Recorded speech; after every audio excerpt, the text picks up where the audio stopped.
The Facebook whistleblower called on Congress to take action, saying the buck stops with Mark Zuckerberg.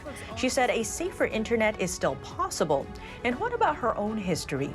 The Biden administration says the Treasury Department is deeply engaged in revelations found in the Pandora Papers, an investigation exposing the hidden dealings of some of the world's wealthy elite, including the King of Jordan.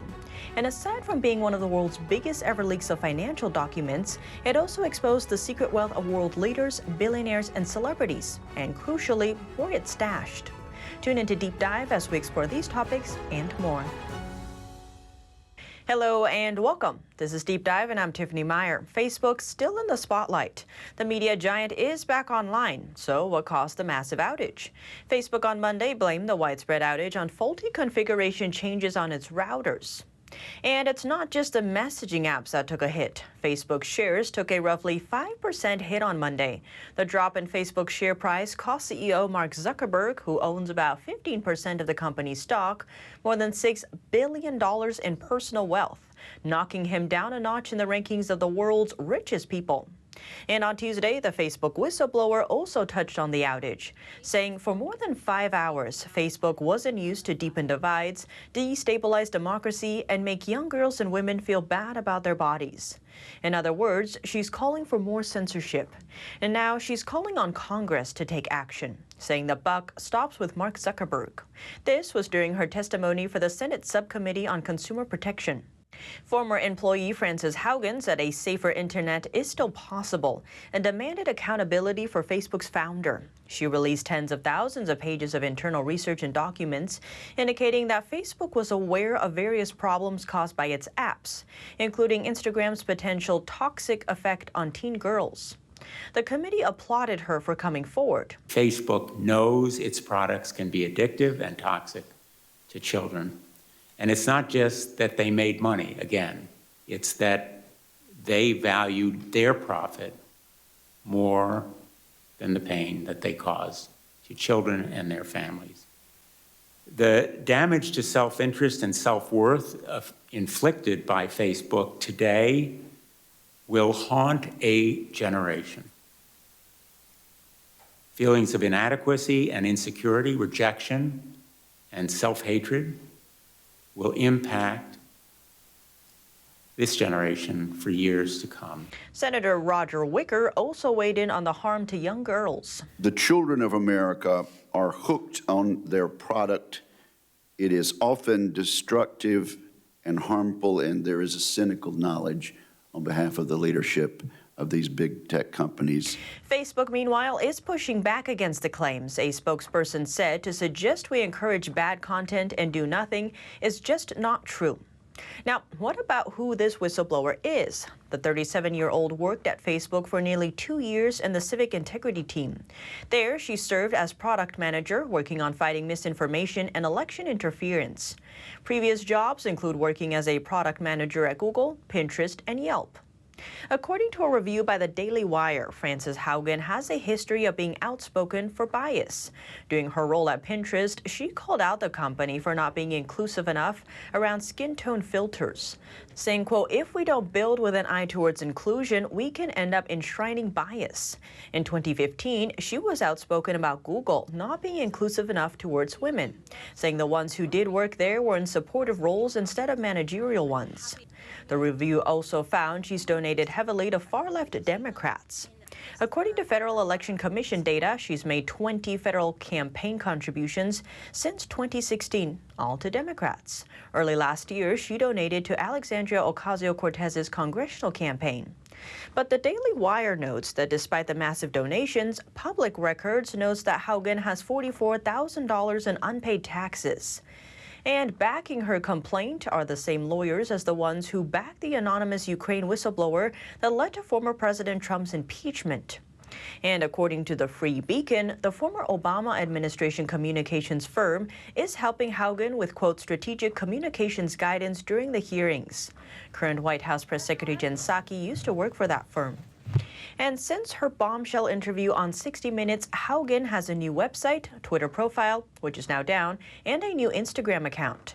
The website states, "We can have social media we enjoy that brings out the best in humanity." According to former director of the National Republican Senatorial Committee, GOP operative Kevin McLaughlin, quote, "It does have the appearance of being an incredibly well-orchestrated communications campaign." According to the sites, none of the parties involved have responded to a request to comment. So what's next? Senators have called on Mark Zuckerberg to testify before the committee. Now, let's turn to another area in the spotlight, the Pandora Papers. The Biden administration says the Treasury Department is deeply engaged in revelations found in the Pandora Papers. That's an investigation exposing the hidden dealings of some of the world's wealthy elite, including the King of Jordan. He is one of hundreds of politicians, public officials, billionaires, and celebrities named in a years-long, far-reaching investigation by a group of international journalists, which sheds light on how some hide their wealth and fortune. It is one of the world's biggest ever leaks of financial documents, nearly 12 million private files, nearly 3 terabytes of data, exposing the secret wealth of world leaders, billionaires, and celebrities, and most importantly, where it's stashed. One of the biggest surprises was for the first time the U.S. has served as a tax haven instead of the typical offshore places. The Pandora Papers showed for the first time the United States as a global tax haven. The group identified more than 200 trusts settled or created in the U.S. from 2000 to 2019. The largest number registered is in South Dakota. The trusts were connected with people from 40 countries, not including the U.S.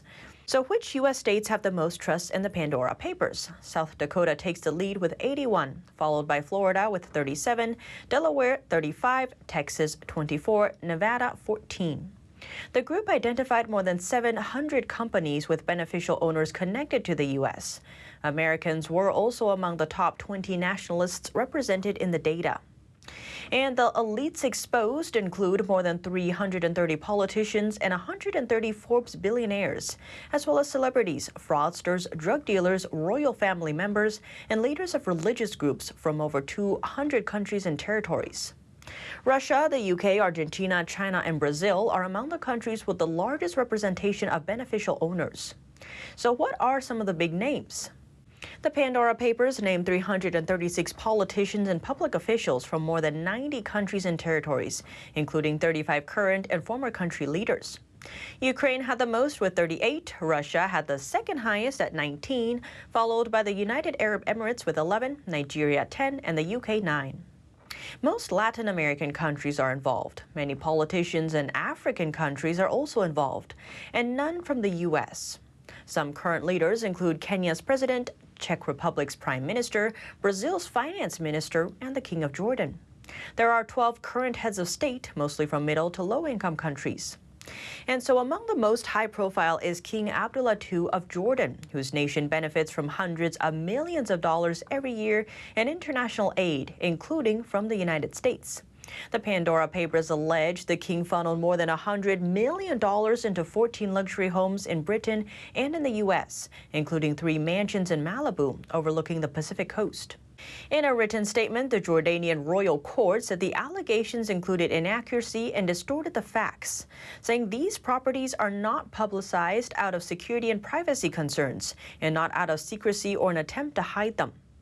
Other leaders, like the Czech Prime Minister facing elections this week, are under more immediate pressure. He says allegations he secretly bought a lavish estate on the French Riviera by moving $22 million through offshore shell companies were timed to damage his campaign. He tweeted in response, "I have never done anything unlawful or bad," adding, "but that does not prevent them from trying to slander me again and to influence the Czech parliamentary elections." Among these papers are some of the most famous people in the world, presidents and prime ministers. Most of the transactions detailed in the papers are not illegal, but some of the figures named are no strangers to allegations of corruption. For instance, the Pandora Papers contain documents linking the Russian President Vladimir Putin to a multi-million-dollar property in Monaco, the lobby pictured here, bought for a woman with whom he's alleged to have had an affair and a child. The Kremlin refuses to comment on Putin's private life, saying it's never heard of the woman concerned. And on the Pandora allegations, Putin's spokesman told reporters they were unsubstantiated and would not be investigated further. And of course, it's not just politicians implicated in Pandora Papers. Top business figures, even music icons like Shakira, who denies wrongdoing, have also had private financial dealings exposed in the data release, shedding light on the secret assets of the super rich. And it took a while to get all the data. The International Consortium of Investigative Journalists spent more than a year structuring, researching, and analyzing the documents. The investigation involved more than 600 journalists from 150 media outlets in 117 countries. The investigation is based on a leak of confidential records of 14 offshore service providers. Most of the documents came from between 1996 and 2020. And so why is this such a big deal? For comparison, this is larger than both the Panama Papers of 2016 and the Paradise Papers of 2017. And now, before we end, in some lighter news, meet Eminem, Budweiser's newest Clydesdale. Anheuser-Busch announced his birth last month at the Warm Springs Ranch in Boonville, Missouri. That's the breeding and training facility for the Budweiser Clydesdales. His name is spelled the same as the rapper Eminem.